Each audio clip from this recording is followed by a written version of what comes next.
नमस्कार, आप सभी का स्वागत है। तो आज की इस वीडियो में हम लोग बात करेंगे एलटी ग्रेड टीचर की वैकेंसी जो आने वाली है उसके सिलेबस की, यानी एलटी ग्रेड की जो सिलेबस है उसकी आज हम इस वीडियो में बात करेंगे और जानेंगे कि जो सबसे पहला हमारा विषय होता है हिंदी विषय या कहें हिंदी विषय की आज हम सिलेबस की बात करेंगे। सिलेबस यानी जो इसका पाठ्यक्रम है उसकी हम इस वीडियो में बात करेंगे। तो चलिए जान लेते हैं क्या हमारा पाठ्यक्रम है हिंदी का या हिंदी पाठ्यक्रम। चलिए विस्तार से समझ लेते हैं, क्योंकि अगर आप हिंदी के पाठ्यक्रम को नहीं समझते हैं, जो अगर आप हिंदी से पेपर देने वाले हैं एलटी ग्रेड का, तो अगर आप अपने पाठ्यक्रम को हिंदी पाठ्यक्रम को अच्छे से नहीं समझते हैं तो आपके लिए कठिन हो जाएगा। और किसी भी पेपर को क्रैक करने का सबसे पहला पॉइंट या सबसे पहली सीढ़ी उसके सिलेबस को अच्छे से जानना होता है। तो चलिए आज हम जो भी पाठ्यक्रम है हिंदी विषय का अच्छे से जान लेते हैं और चलिए इस वीडियो को शुरू करते हैं। तो अगर आप अपनी स्क्रीन पर देखेंगे तो आपको देखने को मिलेगा, यहाँ पर मैं एक हिस्सा खोल कर रखा है मैंने सिलेबस का, और आप यहाँ पर देख सकेंगे कि हिंदी साहित्य का जो इतिहास है, पूर्ण इतिहास जो है हिंदी साहित्य का आपको वो पढ़ना है। आपको ये टीएसटी में भी मिल जाएगा। आदिकाल, भक्तिकाल, जिसमें संत काव्य, भक्तिकाल में जो स्तंभ हैं या जो चीज़ें हैं, स्तंभ नहीं कहेंगे, उसके जो भाग हैं भक्तिकाल के, उसमें संत काव्य, सूफी काव्य, राम काव्य, कृष्ण काव्य, रीतिकाल, आधुनिक काल, और आधुनिक काल में भरतेंद्र युग, द्विवेदी युग, छायावाद युग, प्रगतिवाद युग, प्रयोगवाद और नई कविता। तो आपको ये सब चीज़ें पढ़नी है। जैसे मैं इसको थोड़ा बड़ा कर देता हूँ, आप समझ सके, देख सकें।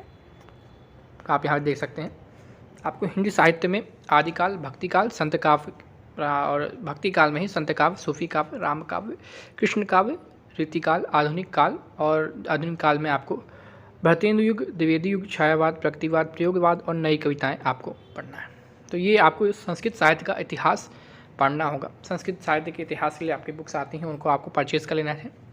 उसके बाद आपको हिंदी गद्य साहित्य का विकास, ये भी आपके टीएसटी का ही पाठ्यक्रम है। इसमें आपको हिंदी गद्य साहित्य का विकास आपको पूरी तरह से पढ़ना है। हिंदी गद्य साहित्य के विकास में आपको निबंध, नाटक, उपन्यास, कहानी, जीवनी, आत्मकथा, स्मरण, रेखाचित्र, यात्रा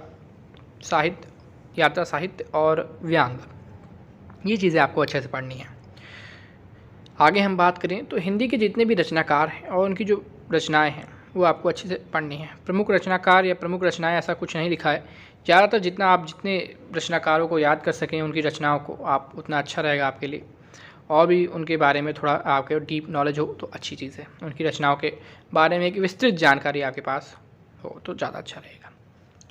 बाकी अगर हम बात करें तो आपको इसके बाद काव्य का स्वरूप, जिसमें आपको उसके बाद रस, अवयव, भेद, छंद में आपको कौन कौन चीज़ें पढ़नी है ये भी आप देख लीजिए।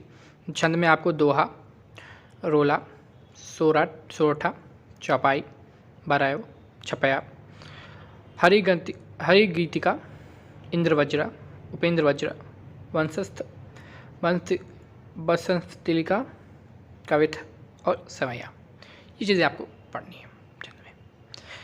और इनके लक्षण, उदाहरण ये भी आपको पढ़ने हैं, यानी इन सब चीज़ों के आपको लक्षण, उदाहरण भी पढ़ने हैं। अलंकार भी आपको पढ़ना है अच्छे से। कितने अलंकार हैं आप यहाँ पे देख सकते हैं, जितने भी इसमें यहाँ पे लिखे हैं आपको उतने अलंकार पढ़ने हैं। अनुप्रास, यमक, श्लेष, विरोक्ति, उपमा, रूपक आदि जितने भी आप यहाँ पर देख रहे हैं उनको आपको अच्छे से पढ़ना होगा। काव्य गुण और काव्य दोष भी आपको पढ़ना है इसके अंतर्गत, जो काव्य का स्वरूप है। इसके बाद अगर हम आगे बात करें तो आपको हिंदी विभाषाएं, बोलियाँ, हिंदी के जितने भी शब्द संपदा है उनको आपको पढ़ना है। हिंदी की ध्वनियाँ, देवनागरी लिपि का जो नामकरण है और उसका विकास, विशेषताएं और सीमाएं और सुधार के प्रयत्न, आपको ये पढ़ने हैं। तो हिंदी की विभाषाएं, बोलियाँ, ये सब चीज़ें आपको पढ़नी है। इसमें अगर हम आगे बात करें व्याकरण की तो आपको व्याकरण में लिंग, वचन, उपसर्ग, प्रत्यय, वर्तनी और वाक्य का शुद्धिकरण चीज़ पढ़नी है। और आगे भी आपको पढ़ना है, जिसमें आपको पर्यायवाची, विलोम, श्रुति संभिन्नार्थक शब्द, वाक्यांश के लिए एक शब्द और मुहावरा और लोकोक्ति, ये चीज़ें आपको पढ़नी है व्याकरण में, आप देख सकेंगे। तो जितना टोटल व्याकरण का कोर्स है वो आपको पढ़ना है और इसे अच्छे से पढ़ना होगा कि व्याकरण काफ़ी आपको फंसा सकता है, जिसमें आपका कारक, लिंग, वचन, ये सब चीज़ें आप यहाँ पर अपनी स्क्रीन पर भी देख सकते हैं। मुझे वापस से दोहराने की जरूरत नहीं पड़ेगी, आप देख लीजिए, मैं थोड़ी देर रुका हूँ।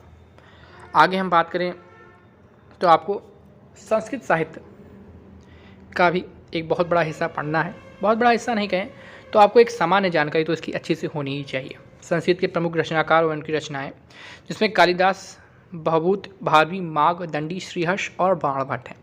तो आपको इनके बारे में अच्छे से जानकारी करनी है, इनकी रचनाओं के बारे में आपको एक अच्छी सी जानकारी हो, ये चीज़ आपको करनी है। उसके बाद आपको संधि, इसी की मतलब संस्कृत में आपको इनकी संस्कृत की संधि, जिसमें स्वर, व्यंजन व विसर्ग, यानी आपको स्वर संधि, व्यंजन संधि और विसर्ग संधि के बारे में अच्छे से जानकारी होनी चाहिए।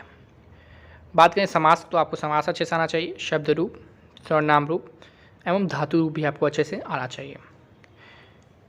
कारक का प्रयोग भी आपको जानकारी में होना चाहिए। और अनुवाद, ये चीज़ आपके लिए काफ़ी इंपॉर्टेंट रहेगी संस्कृत के दृष्टिकोण से। तो आपको इसमें संस्कृत का थोड़ा सा पढ़ना है आपको। अगर आप देखें तो आपको पता चलेगा कि इसका जो टोटल सिलेबस है उसमें अगर आप ऊपर का छोड़ दें, जिसमें आपको छंद चीज़ और ये सब चीज़ें पढ़नी हैं, तो ये थोड़ा एक्स्ट्रा हो जाता है इधर से। बाकी सब चीज़ें आपको टीएसटी की मिलेगी। आपको 80% नहीं 90% का ही आपका टीएसटी का ही ये सिलेबस आपको वैसे के वैसे आपको यहाँ पे देखने को मिल जाता है। तो आपको काफ़ी इसमें मेहनत नहीं करनी है, आपको टीएसटी के सिलेबस की तरह इसका भी तैयारी करनी है। टिप्स मेरे लिए एक ही रहेगी कि आप अगर कोई लक्ष्य है तो आप एक ही लक्ष्य रखें। अगर अभी एलटी आने वाली है, सबसे पहले तो आप उसको एलटी को ही अपना एक लक्ष्य बनाएं, किसी और भर्ती के पीछे ना भागें, क्योंकि अगर आपका एक लक्ष्य होगा तो आप उसे पा सकेंगे। कई लक्ष्य आपको अगर आप देखते हैं तो वह कठिन हो जाता है।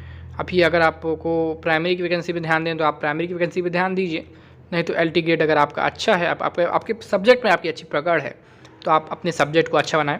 क्योंकि अगर आप प्राइमरी में जाते हैं तो प्राइमरी में आपको कई सारे विषयों को अध्ययन करना रह जाता है या करना पड़ता है, जो कि एक बड़ा सर दर्द हो जाता है। इसलिए मैं आपको कहूँगा कि अगर आपका विषय मजबूत है, आपका विषय वस्तु से अच्छा पकड़ है, तो आप अपने पर्टिकुलर सब्जेक्ट पर ध्यान दें और एलटी ग्रेड या टीएसटी जैसी वैकेंसी को निकाल लें।